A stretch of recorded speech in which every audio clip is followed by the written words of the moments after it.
To it. Okay. See some people sneaking in the back door still, but hello, everyone. Good evening and welcome to the September lecture of the Arizona Archaeological and Historical Society.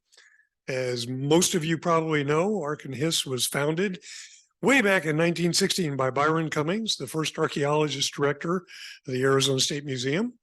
And since 1935, ARC&HIS has been the publisher of an important regional journal of archaeology and history called Kiva. So ARC&HIS is now starting to celebrate its 107th year. Thank you all for coming.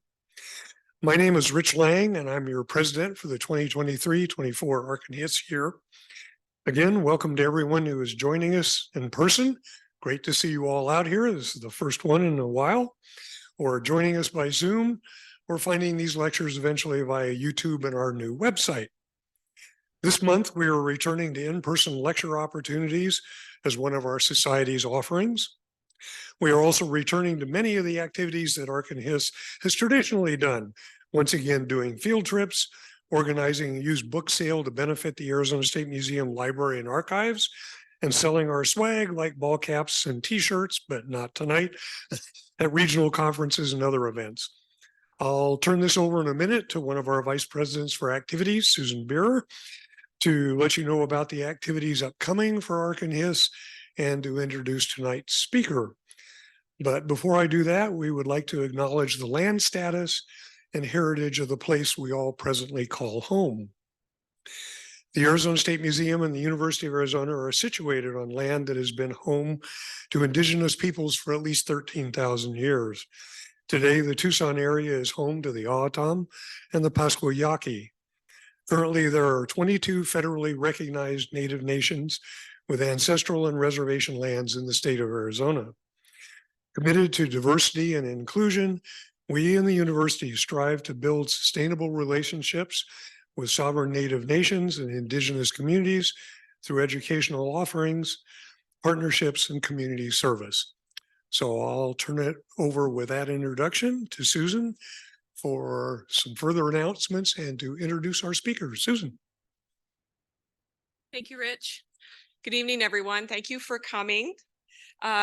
Before I introduce our speaker, I just wanted to remind you all that as our in-person lectures are coming on board, we are also returning to in-person field trips. We just had one earlier this month up at Humalavi State Park and Rock Art Ranch ruins with Rich Lang. It was absolutely fabulous. We had a ball. Our next field trip will be coming up in October. It will be at San Javier del Bac. It'll be either the 20th or the 21st. I'm not sure which date, they haven't decided, but that will be a tour. If we do it Friday, the church will be closed and we'll have full access. It's going to be fun. So look for that in your newsletters. You'll get some email bursts about that. And also please check out our new wonderful revised website. The lecture for next October, our next lecture coming up is Dr. Nick Kessler. He's going to be giving us a topic on tree ring dating techniques for the desert basins of southern and central Arizona. That's happening on October 16th. Again, please check out the website for updates and further information on these. And you can also, if you're not a member, you can become a member and directly receive information about upcoming ARC&HIS events and activities there. So on to while we're here. Tonight's lecture features award-winning author, Dr. Shelby Tisdale, who will be presenting the contributions of Marjorie F. Lambert made to the early development of Southwest archaeology based on her new book, No Place for a Lady, the life story of archaeologist Marjorie F. Lambert, University of Arizona Press. Through this brief biological sketch, we'll gain insight into a time when there were few women established in full-time careers in anthropology, archaeology, and museums. We're lucky to have this book for sale tonight at a discount here in person, also in the back with U of A Press. And it's also available online to Zoom participants via the U of A website. Shelby will be putting the link to the U of A website. It'll be the last slide, and Zoom participants can log into that buy from there. Please, there's a discount code as well, and that will be available on Shelby's screen. And as you know, the lecture runs about 40 minutes. We're going to take questions after the lecture. And what we'll be doing is we'll be answering in person as well. Fran's going to go around. We have a microphone. She'll come and get your question. And then we'll also be looking at questions online from our Zoom participants. Those will be coming. You guys can put your questions for the Zoom participants online all throughout the lecture, but we won't address anything until the end of the lecture. Okay? All right. I think we're great. We're good to go. May I introduce Dr. Shelby Tisdale. Thank you, Shelby. I'm going to go with the slide right. Oh, yeah, the slide clicker. We just thought of it. Okay.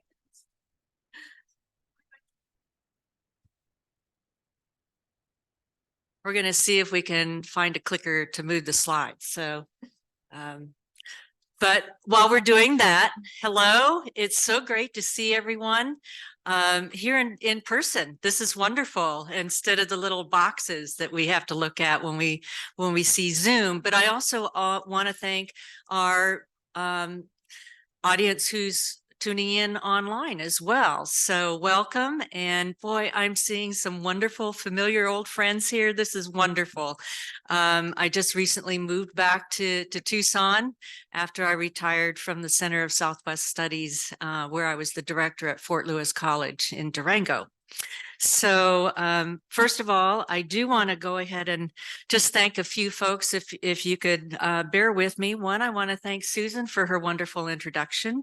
And I also want to thank Arizona Archaeological and Historical Society, because you have given me so much support for, I don't know, even want to say how long it took me to do this book, because I was working on this when I was a graduate student back in the 90s. So kind of gives you a sense of how long this process has been going. And fortunately, during COVID, when we were all kind of trapped in our homes, I felt it was time to really start focusing on getting this book completed. So anyway, so that's kind of a little bit of the background, but I also want to,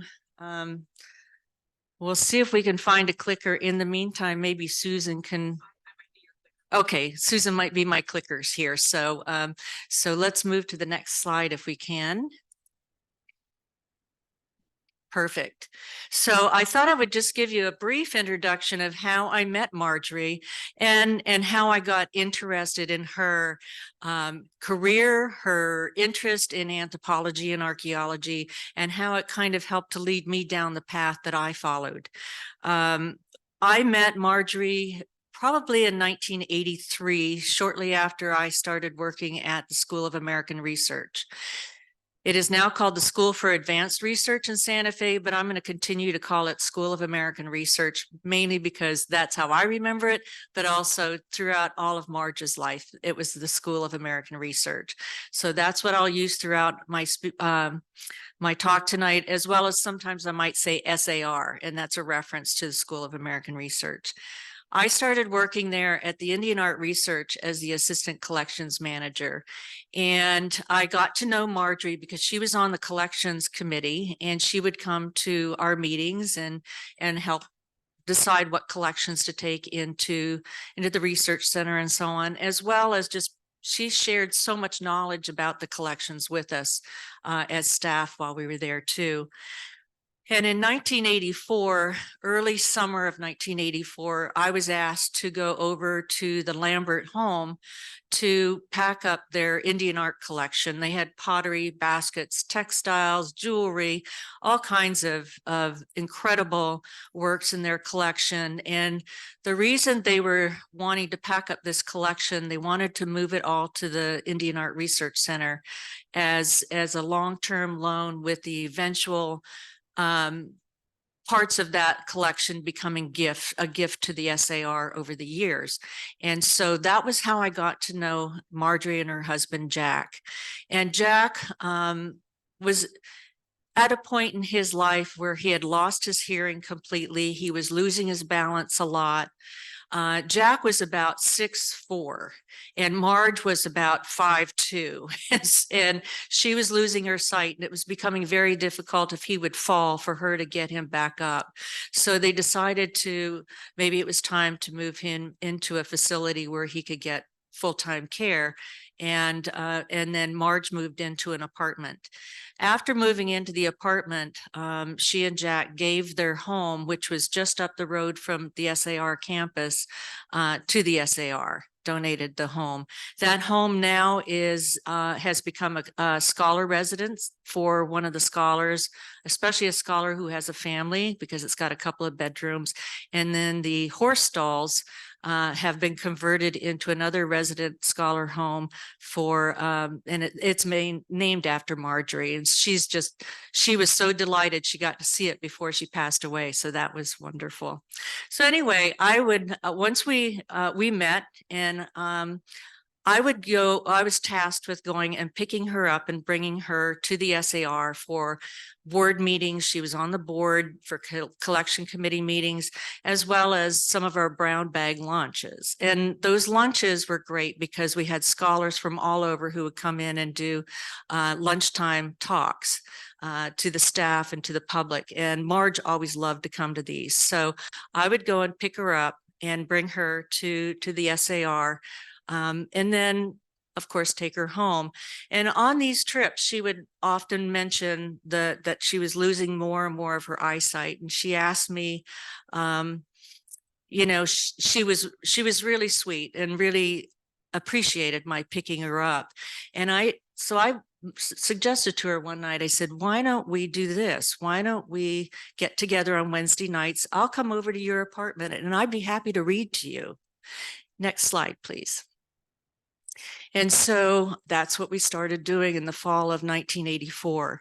I would go over every Wednesday night. We'd have a little dinner. We'd have a glass or two of wine, and I would read to her. And the very first book that I read to her was New Light on Chaco Canyon, which was edited by David Noble Grant. And it had just been published by the SAR, and she was so excited to have it read to her. And then we would read other books like Blackberry Winter by Margaret Mead. She was very interested in primates and primatology. So we would read books, for example, on Diana Fossey and the gorillas and things like that. And so whatever appealed to her, I would read articles from antiquity, American antiquity. Kiva was one of her favorites. We always got together, and when she would get her new Kiva, we'd read lots of articles out of Kiva. And during this time, she would share her experiences being a female in a man's world of archaeology. And it was always so interesting. And so that's how I really got to know Marjorie. And next slide, please. Then I came to the University of Arizona in 1989 to work on my doctorate. And it was then that I got to work with Nancy Parizo. In 1986, the Daughters of the Desert exhibit had already been moving around the country, and there was a publication, a small catalog publication called Daughters of the Desert that went along with it. And then there was also a conference, and so Nancy was working on putting together a volume of the conference papers. And during this time, I got to work with Nancy. And she and I would talk a lot about the women that were the Daughters of the Desert. And I often said, gee, some of these women really deserve full biographies.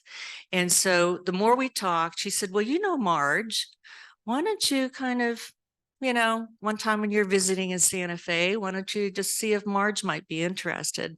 And so I asked Marjorie if she would let me at least write a nice article about her or something like that, but with the intent of hopefully being able to write a full biography. And she finally agreed to let me do it. And I have over 40 hours of her on tape. She was wonderful. She would just tell me incredible stories. And so during this process, she would elaborate on some of the stories that she had. And of course, I would ask her more and more questions. And as I'm learning about her history, which I delve into quite a bit in this book, I'm not going to do a lot of it tonight, but she and I realized had a lot of shared experiences. I was a, budding archaeologist, anthropologist myself. I was interested in museums, and so she was able to share a lot of that knowledge with me, and I really appreciated it. So when I got here to grad school, I was able to work with Nancy on this project, and Nancy's been so encouraging throughout this whole process. I can't thank her enough. Next slide, please. So Marjorie was born in 1908. She was born in the shadow of Pikes Peak in Colorado Springs. She was born to a family of pioneers, especially on her mother's side. They were early pioneers who came from Missouri, cut across the plains, and ended up in Colorado Springs in the Leadville area. And then her father was an immigrant from Scotland. And both her parents were very well-read, educated parents. Next slide. So she would often be sent to the library to pick up books for her family as well as herself. And her grandfather also had quite an in-depth library, and she would visit her grandfather's library often, and she came across some books on Egyptology, and she was convinced she was going to be an Egyptologist. So that got her really excited. And then, of course, some of her trips to the library, she came across A.V. Kidder's book on the introduction to Southwest archaeology and Sylvanus Morley's inscriptions of Copan. And these really intrigued her. She became really fascinated with archaeology in the broadest of scopes. Next slide. So we just found out that it's not showing on Zoom, so I need to take a moment. Okay. We're not showing on Zoom, so give us a moment and we'll figure out how to. I'm glad it's them and not me trying to figure it out.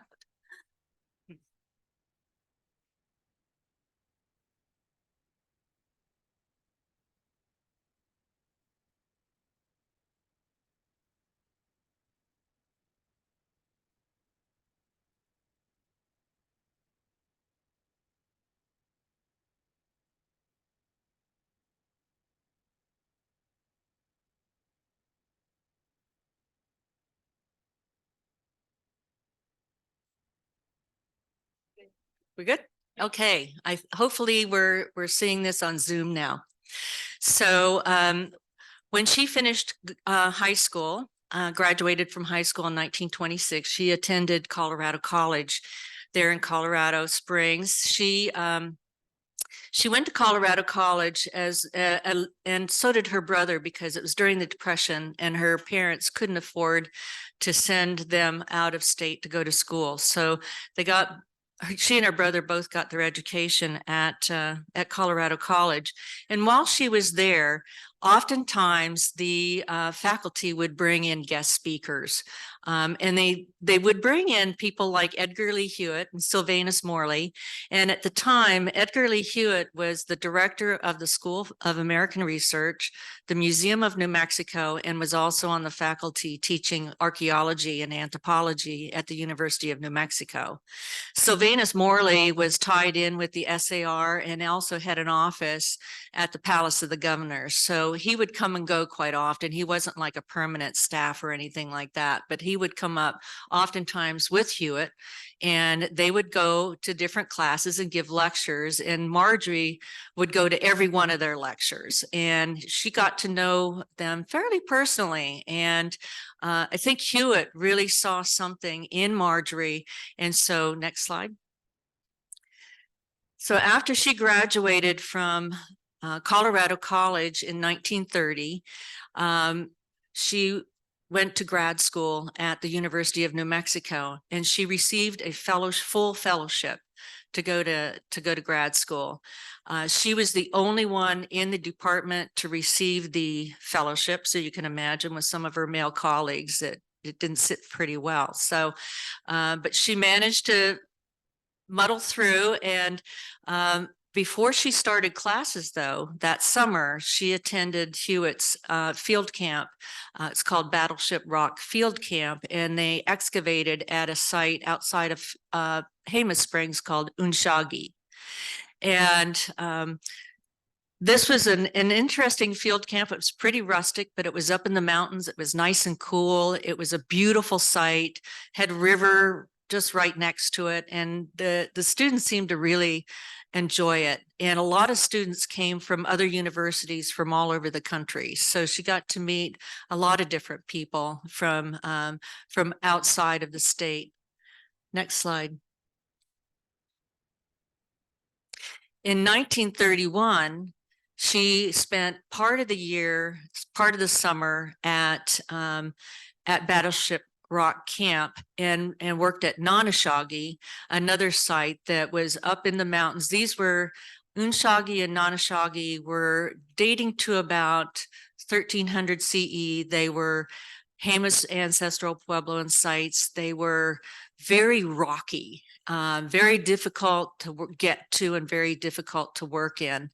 And while she was working there, she also had an opportunity to meet a lot of Native American young men who were working as field laborers under Hewitt. And that's kind of where she learned her archaeology. I won't go into that a lot tonight. You'll have to read the book, but she had some real difficulty with some of her male supervisors on that site, as all the young women did.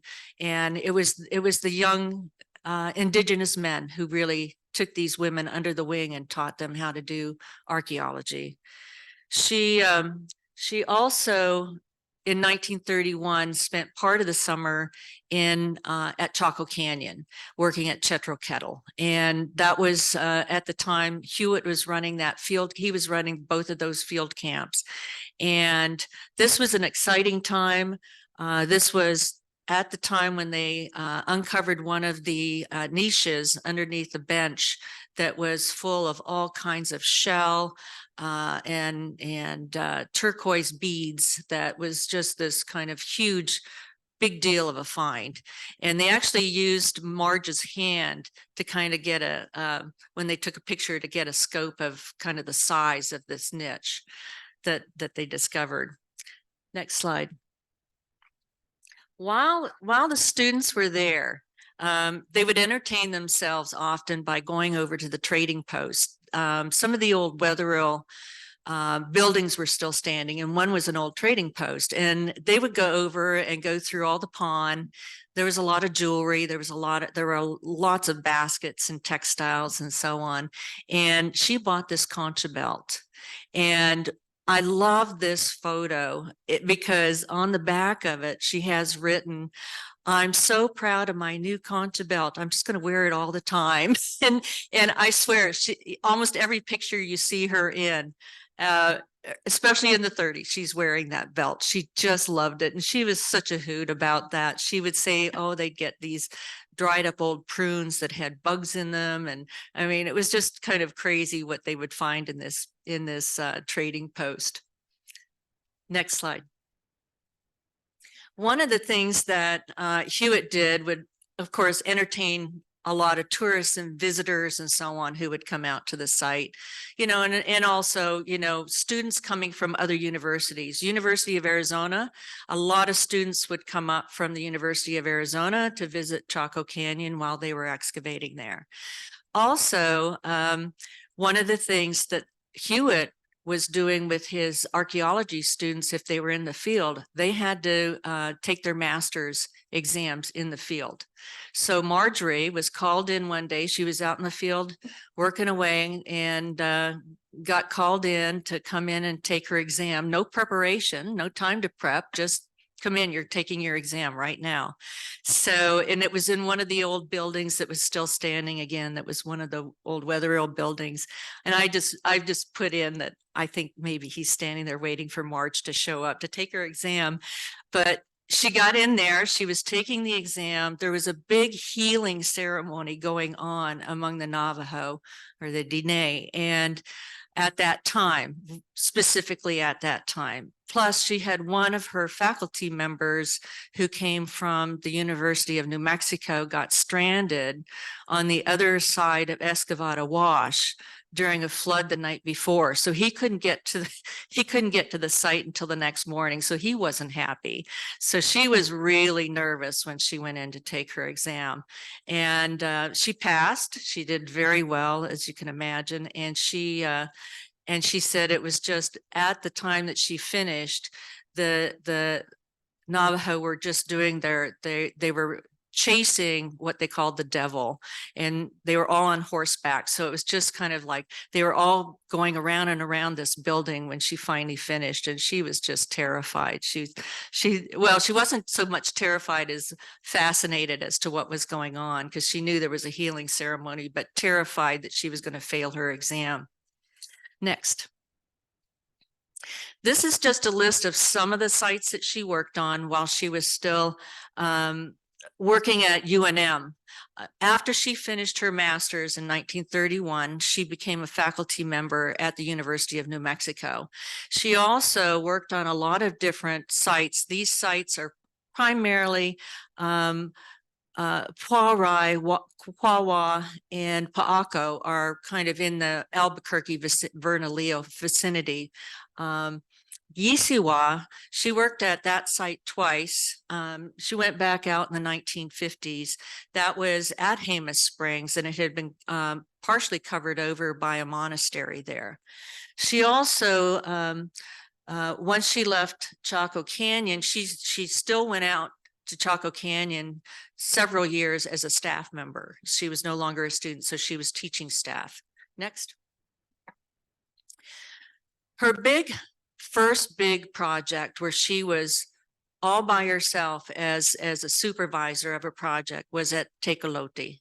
And this was a summer school that she taught in 1932 at New Mexico Normal School, which is now New Mexico Highlands University.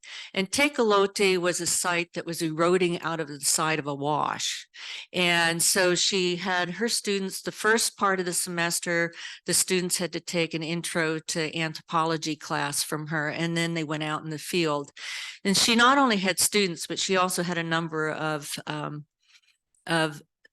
people, indigenous laborers that she had known from previous excavations working for her as well. Next slide. She, when she was working at Paurai was kind of interesting because at that time, they were looking for what they called Bandelier's Paurai site, which was supposed to be a Coronado campsite. And she always argued that they did not actually find that site. They found a different site that they still called Paurai. And she worked on the both Paurai and Quawa. And I have a photo of Quawa, which is at Coronado State Park now, there in Bernalillo. But when she was working on these sites, she worked with Gordon Vivian and Paul Ryder. And so they kind of co-supervised. They would go switch off and on every 2 weeks, which actually made it very complicated because one would think somebody was doing something, somebody else was doing something else, and it got to be kind of messy. And she was also running the lab, the archaeology lab at that time. And oftentimes things would come in from the field and they wouldn't have really good site documentation on the bags. And she'd have to go back out and try and figure out where things were coming from. So she got pretty frustrated with this process. It wasn't a very successful process. But I do want to mention Quawa was the site where they took off all the painted murals that were in the kiva. And some of those murals are at Coronado and I think they're still on exhibit. One is at the Maxwell, and then about 38 of them are at the Museum of Indian Arts and Culture. Next slide. I think probably one of her early most famous projects was her work that she did at Pa'ako. Pa'ako, let me see if I can get to my notes here. Pa'ako was, let's see, trying to remember. Right. It was a large multi-plaza pueblo that dates to about 1300 CE as well. And it's in the San Pedro Valley, east of the Sandia Mountains in New Mexico. Interestingly, when she was assigned this project, she was told by her male colleagues at UNM that she's not going to be able to get, they said, you aren't going to get any men to work for you.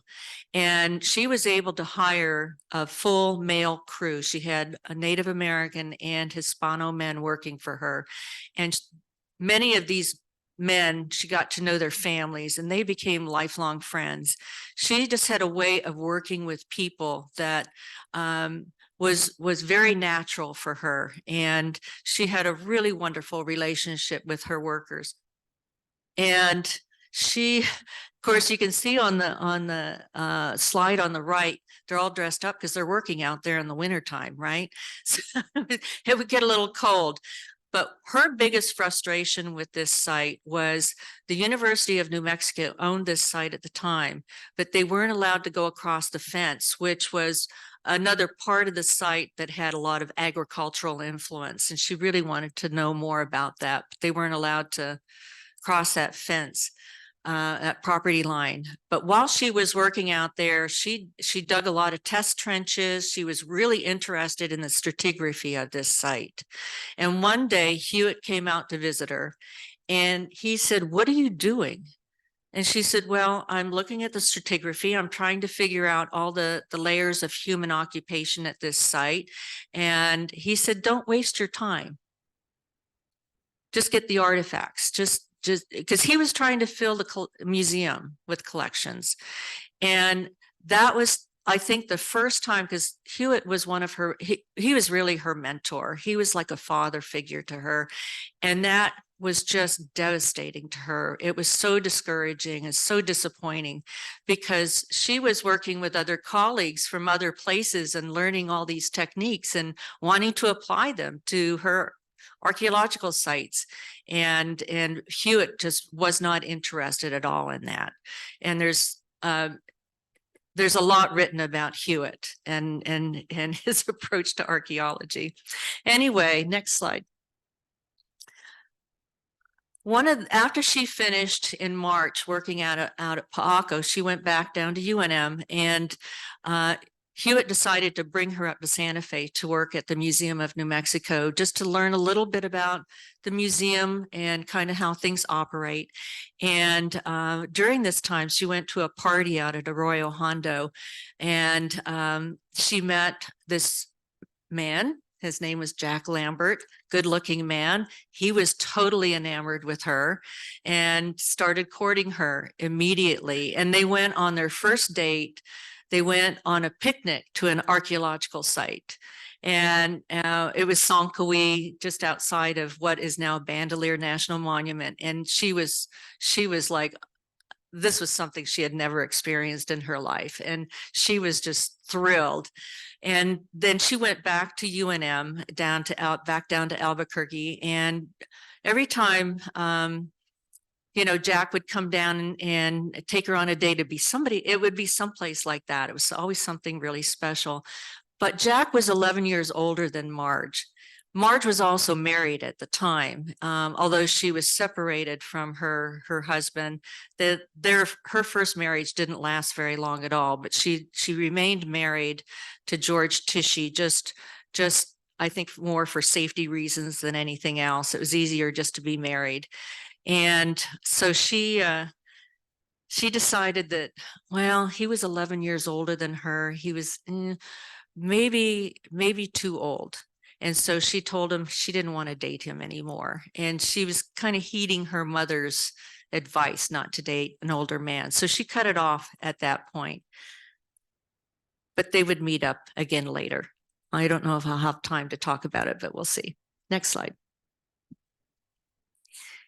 So in June of that year, she was brought back up to Santa Fe. And this time she was actually hired as the curator of archaeology.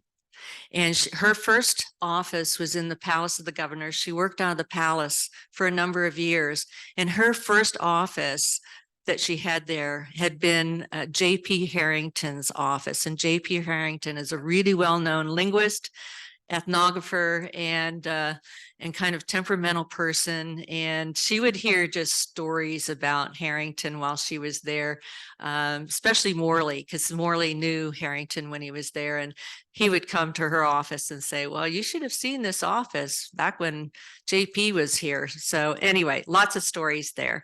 So she ended up coming up to the Museum of New Mexico. Next slide. She was one of the earliest women to become curators here in the Southwest. The first woman curator that we know about was Catherine Bartlett at the Museum of Northern Arizona, and she worked with the Coltons.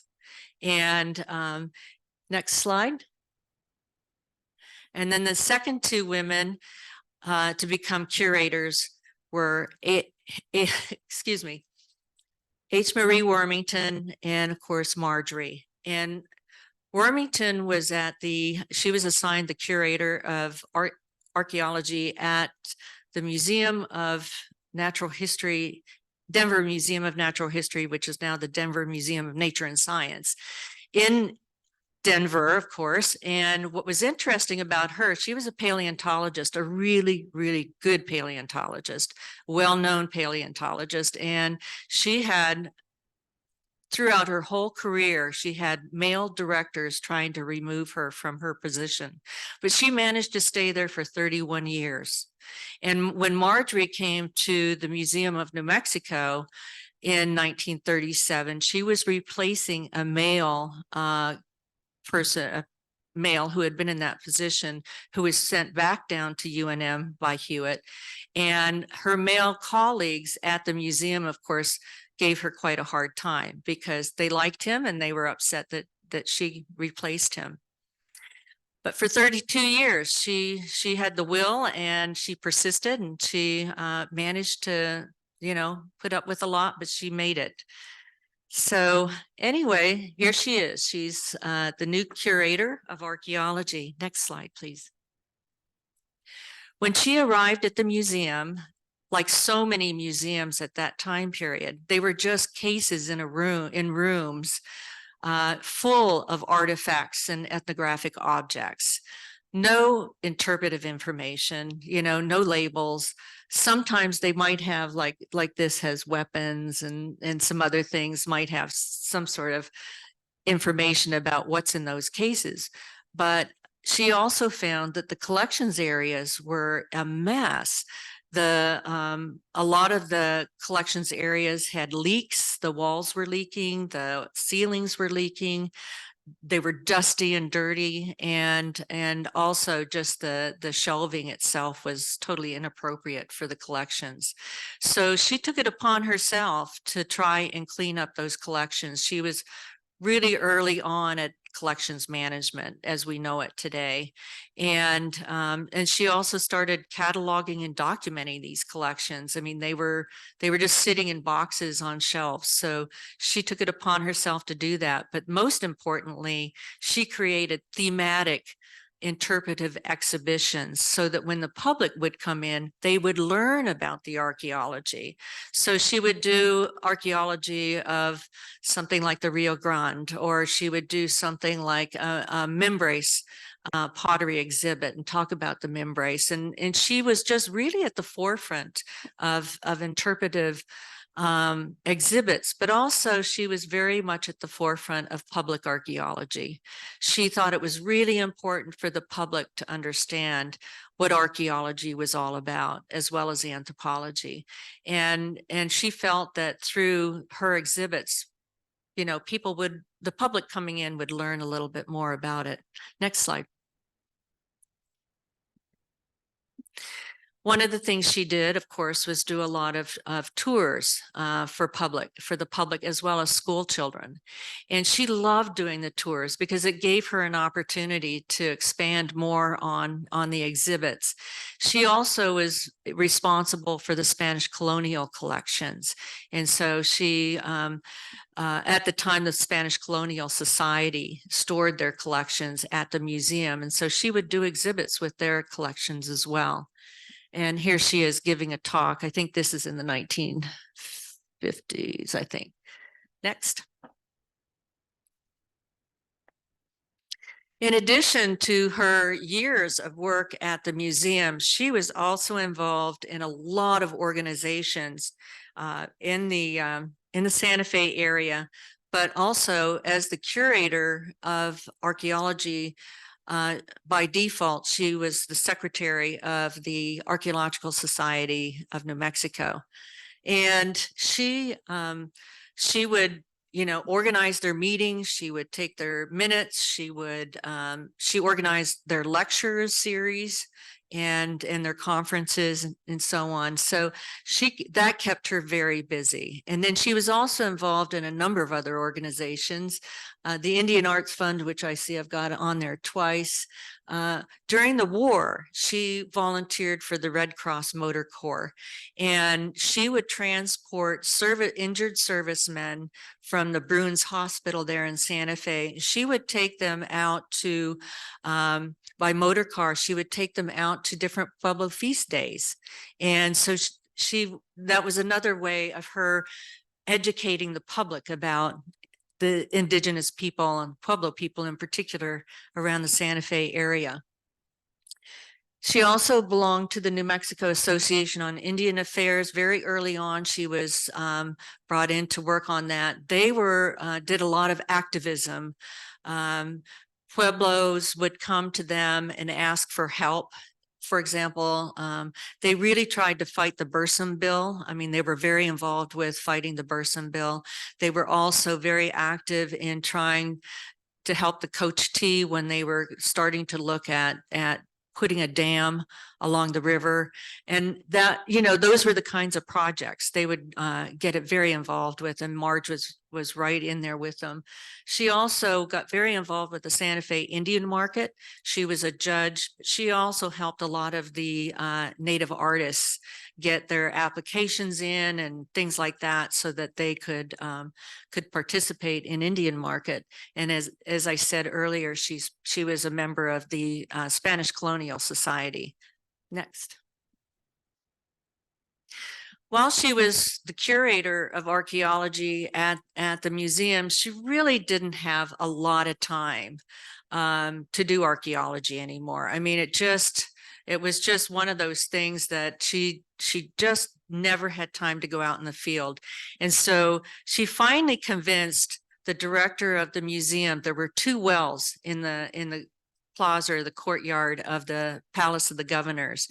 And one was an old well that she really wanted to excavate because it dated to the Pueblo Revolt of 1680.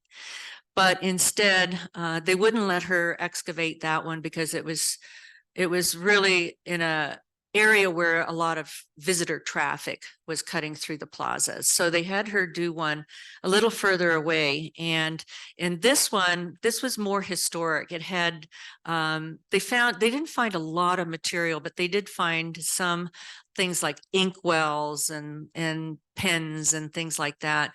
And there had been a post office right next to this well. So she assumed that probably a lot of the workers in the post office, just when something ran out or didn't work anymore, they just kind of dumped it in the well. It seemed to be more of that kind of historic trash, I guess you could say. Next. Finally, though, in 1960, she did get to do a major project. And this was something that at the time, the School of American Research was not doing that great. And they were looking back at their glory days when they were doing all these archaeology projects. And they were looking at how can we kind of revive the school? How can we bring it back? And So they sent out just kind of not really an RFP, but just told people we'd like to get proposals, get different ideas of what kind of projects we might be able to sponsor. So Marjorie and her husband Jack had been spending a lot of time down in the Deming area, Lordsburg, Deming, kind of over in that Boot Heel area of New Mexico. And they got to meet a lot of the ranchers, and they found from the ranchers, they would take them out to their ranch sites and so on that they knew about. And so many of these sites were being looted. And so Marge had this major concern. She said, you know, we need to get out there. We need to be doing some survey of these sites. We can't just let them just be out there by themselves and be looted. We need to record these sites. So that in 1960, her proposal was approved, and she was given a $10,000 grant. And she and Richard Ambler and a number of students went out and they did a survey, and then they did 2 excavations. They excavated U-Bar Cave and Pinnacle Cave. U-Bar Cave is famous for some of what was found in that cave. And one thing was the human hairnet that was complete. And it was about 151 feet long. It had never been used. It was rolled up, and it was, and they found hunks of human hair and so on as well. But this human hairnet was really important. And then the other item that was so significant, I mean, there were a number of things found in this cave, but the other significant item was this, what they called a wooden cachina. But when she took it out to pueblos, well, she didn't take it. She'd have Pueblo people come to the museum and look at it, but also she had photos of it and would go out to the pueblos and ask them if they recognized it. And they said, no, this is not from this area. It's the wrong color. It's not, there are all these things that are not right about it. So it's not a cachina or a cachina. So she started looking around and started thinking about where these items are coming from. And this particular item had a lot of significance to her. And she was convinced, and this was what the Pueblo people were telling her, this is from the South. This is not from this area. So she started making these connections between Mesoamerica and the Southwest early on. And, you know, now we see more of this relationship, and we see more information about this connection. But at that time, this was fairly groundbreaking. And so she completed this summer project. She and Richard Ambler came back. They were pretty quick in getting their report out. And the SAR wanted to give her another grant to go out the following year in 1961. But the director of the lab at that time refused to give her leave in order to go out to do this second survey, which is really unfortunate. The SAR was not happy about it because they really wanted to support her and Richard Ambler because they had done such a great job the first year. And so she was not able to go out that second year, and Eugene McClurg was hired from the University of Arizona University of Colorado, excuse me, Boulder, who was a graduate student at the time. So he was hired by the SAR to complete that project. That was so disappointing to her because she just felt like they were just kind of, you know, just uncovering the surface. And there was so much more interesting work to do out there. And Buffalo Cave was kind of interesting. They didn't do any excavation there, but there was a buffalo painting on the back wall of that particular cave. Next slide. I'm going to keep an eye on time here too. Marjorie was very involved with different organizations, professional organizations such as the Society for Applied or American Archaeology, excuse me. the American Anthropological Association, and one of her favorites were the gatherings at the Pecos conferences. And when I was still in Santa Fe, and even when I was in Taos, I would come and pick Marjorie up, especially if the Pecos conference was fairly close to Santa Fe and we could drive to it. I would pick her up and take her to these conferences, and it was always so much fun. And this was one, I think this was in 1987 when we went to the Pecos conference. It was actually held out at Pecos National Park.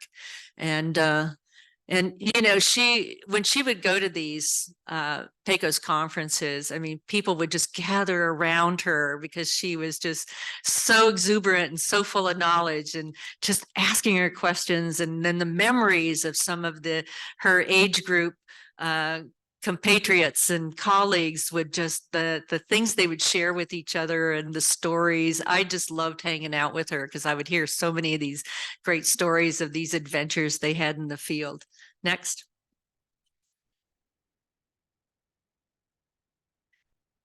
I wanted to come back to Jack. Jack, his real name was Everett Vay Lambert, but everybody called him Jack because he was a jack of all trades. He literally helped, well, he was a cowboy early on, and he also ran a dude ranch, and he would literally take dudes from Santa Fe or around Santa Fe all the way out to the Navajo reservation on horseback.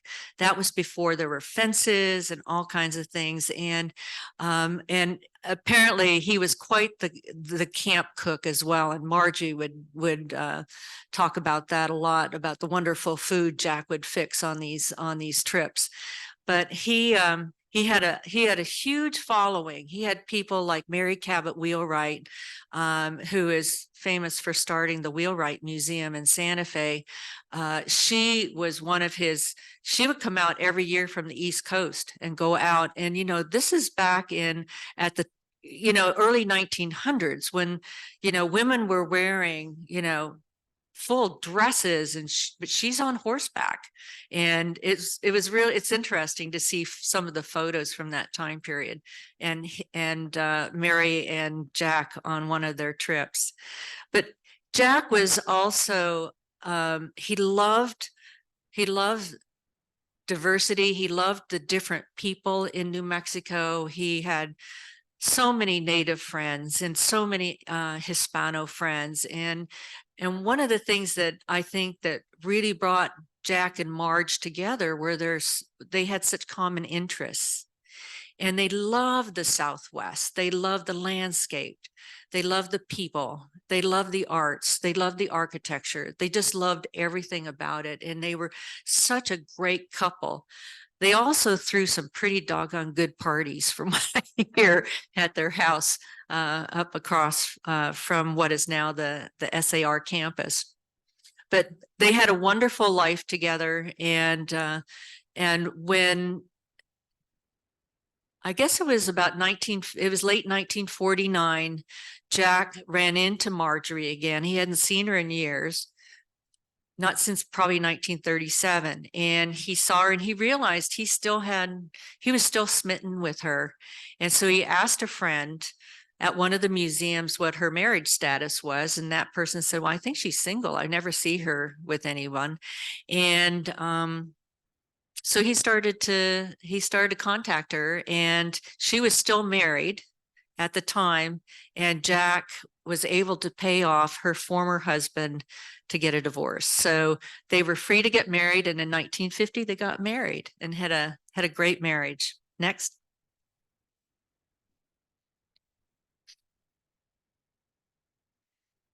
I'm going to read, this is a short section from the end of my book. I'm just going to read this because I think we're just about out of time.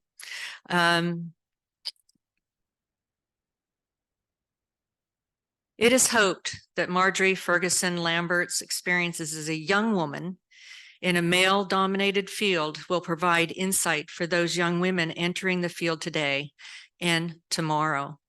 By tracing Marjorie's footprints as one of the daughters of the desert, we may be able to relate her experiences to our own as we follow our own paths through history as the granddaughters of the desert.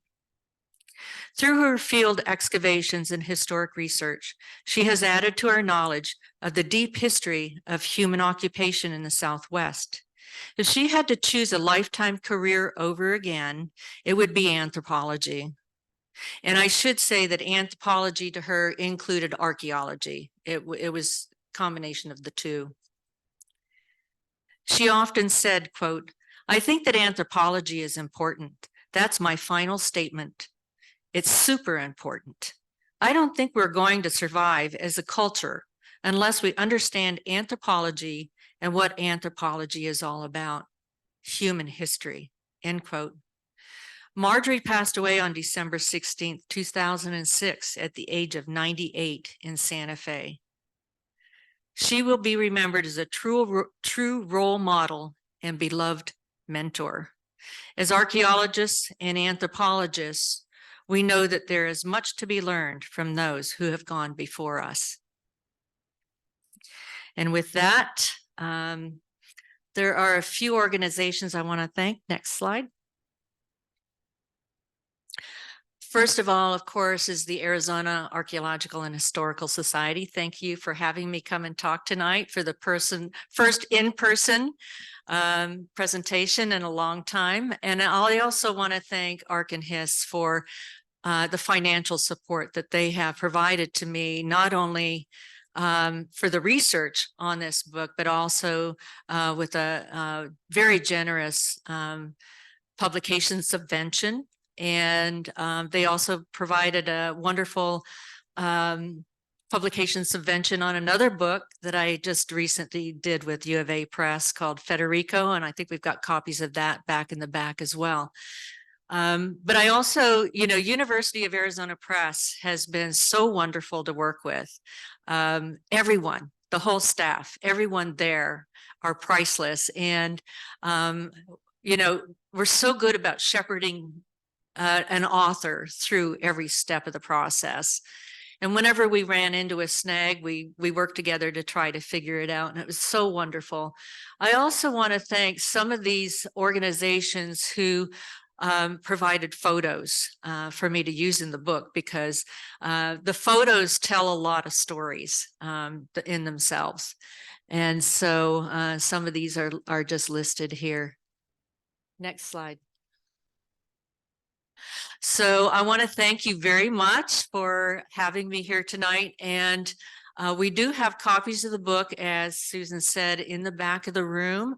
And we are offering, the U of A Press is offering a generous discount for those of you who would like to get a copy of the book tonight. I'll also be back there to sign books. And if you're online on this Zoom, you can also go to this to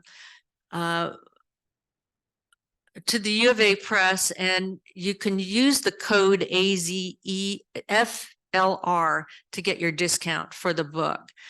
You can also go through Google and just go ahead and search U of A Press, No Place for a Lady, and it'll direct you also to the book on the website. So there's a couple of different ways, but do put in the discount code so you can get the discount on the book. So I guess we've got some time for questions. Okay. Thank you, Shelby. Thank you.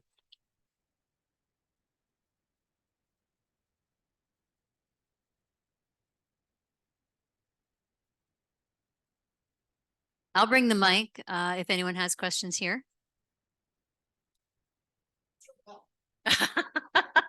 It ended up in the collection. Oh, what happened to the concha belt? It ended up in the collection at the SAR.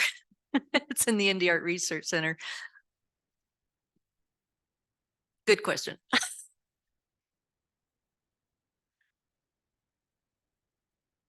I'll take one from virtual, and then I'll come back.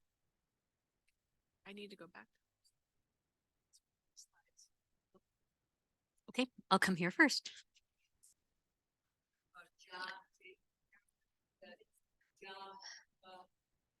Yes, J.P. Harrington's John Peabody Harrington, yes. Any work with any of the languages in New Mexico, because of course he was the one who went all over California and never published much because he was afraid people would steal his results. Oh, I know. He was an interesting anthropologist. He was quite the character.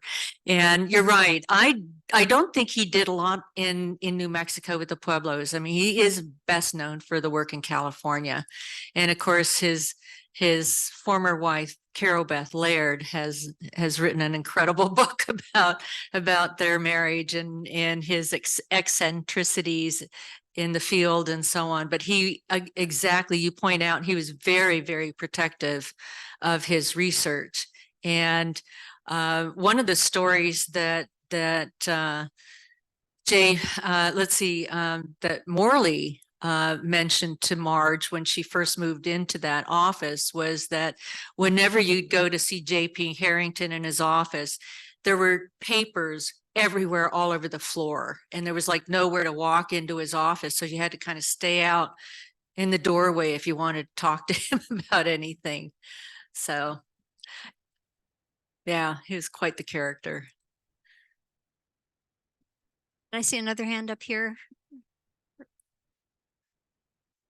Okay.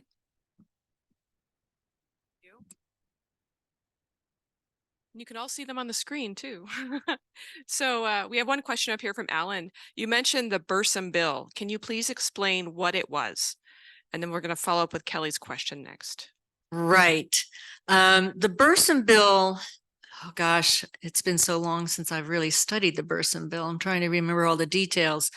But the Bursum bill at the time, basically what they were trying to do was take away all the Pueblo land. And that was the bottom line of the Bursum bill. And it was intended to, if it was similar to like the Removal Act, where they wanted to basically take the land and sell it to non-native people. And this became a huge issue across the nation. I mean, it wasn't just here in the Southwest. It was pretty much everywhere. And there was a huge battle to keep that bill from passing. And it did not pass, thank God. It failed. But it was a big bill, really, to just take land away from the indigenous people in this country. That was the bottom line.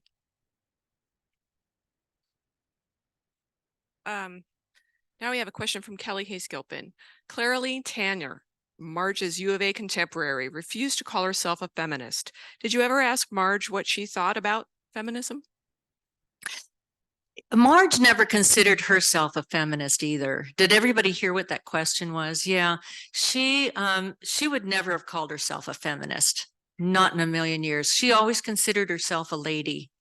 And she always dressed impeccably, as did Claralee Tanner. I mean, they dressed as ladies. They didn't take on kind of a persona of a man to be in a man's world.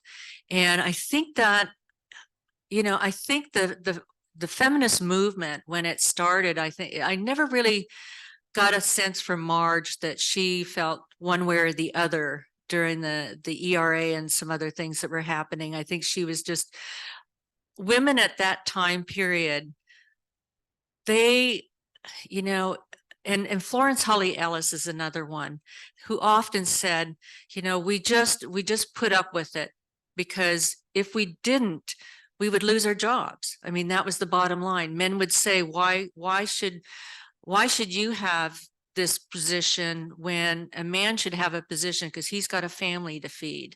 The other thing that Marge heard that a lot.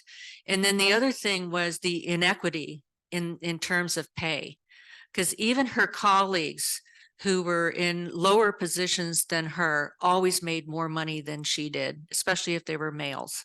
And that was always something that I think bothered Florence Holly Ellis. It bothered Claralee. It definitely bothered Marjorie more than anything, because she was like, well, I'm doing twice the job and I'm doing more, yet I'm getting paid less. And one of the things that just sometimes would just appall her was when Hewitt would be introducing her to, you know, maybe some board members or something like that, and refer to her as she's the best little worker we have in our collections. So basically the handmaiden of the museum, right?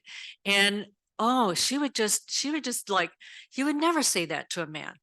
You'd never say that ever, you know. So those were the kinds of comments that just drove her crazy, just absolutely nuts. And I know that other women of that time period dealt with a lot of similar kinds of situations. And they all just said, we just had to put up with it and move on and just ignore it. I mean, they didn't have the sexual harassment laws back then that we have now. It would be quite a different era for sure.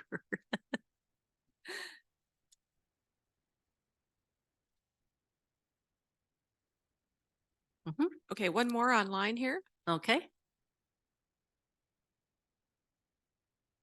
Richard Stern, Leekson's A History of the Ancient Southwest, and Jim Dixon's book, At al Berengia, use the biographies of archaeologists and the research paradigms at the time to present archaeological cultural history. It's great to have biographies such as yours to understand the people who do archaeology. Thank you for your publication on Lambert's life. What was her theoretical orientation? Thank you. Good question. I think for Marjorie, her theoretical framework was not so much, I think her framework was trying to really understand just the different levels of human occupation. She really wanted to understand who came first, who came next, who came after that, especially at a particular site, if it had different time frames of occupation, and who were the people. For example, I'm just going to throw out a theory, but say, for example, there was occupation dating to about the 1100s or so, and then people left that site for whatever reason. Then some other group came in and occupied it. And maybe it was more of a, not so much an ancestral Puebloan culture, but maybe more of an Athabascan culture. And looking at what was happening, why people left and why people came. Also, I think today, if Marjorie was alive today, she would be so excited about the work that's being done today as far as migration and what's going on with the work with Indigenous, the collaborations with Indigenous communities. Because one of the things Marge was always at the forefront was working with Native Americans to try to understand from their perspective what she was seeing and what she was finding. And she was always asking them questions. And I think she was kind of one of the early, what we would call ethnoarchaeologists, along with Florence Holly Ellis, because they were working specifically with Native people and not just making assumptions. And so from a theoretical perspective, I don't, you know, she never talked theory. She never said, this was my theory. She just always kind of approached things from almost a learning level every day with the work that she was doing. I don't know if that answered that question very well, but it's kind of hard because I never really said, so Marge, what is your theory? What is your theoretical framework? It was a different time period back then than we have now. So hard to say.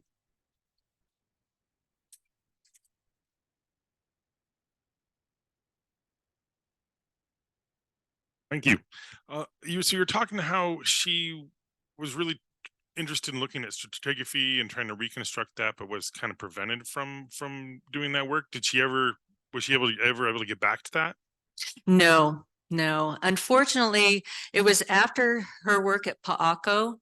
That was when she went to the museum. That's when she started working at the museum.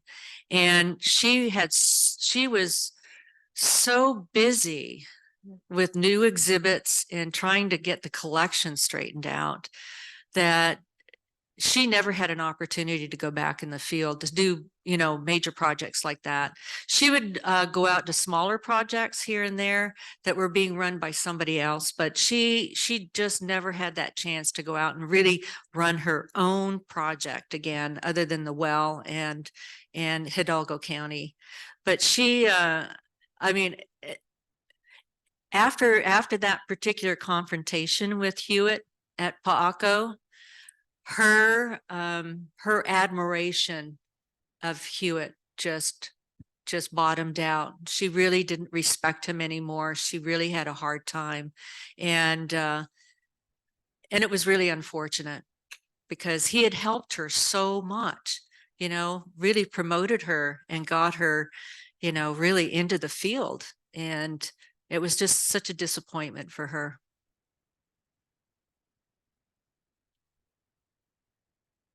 Other questions? But one of the things I will just add, when she would go to conferences like the AAA meetings or the SAAs or something like that, she would talk to all these other archaeologists about the exciting work they were doing. So she was still pretty engaged and still very much interested in what was going on. And of course, they were doing a lot of stratigraphic testing and making discoveries from that perspective. So yeah, I think she kept abreast of so much of what was all going on. She just wasn't personally involved anymore. Yeah. But good question. Thanks, Ben. Shelby, thank you so much for being our first in person back to the U of A. And I just want to thank you. And I want to thank our Zoom participants for their perseverance while we're working through Zoom technical difficulties. And thank you all for being here. We really appreciate it. Have a wonderful evening and thank you. Good night. Thank you very much. Thank you. Thank you for coming.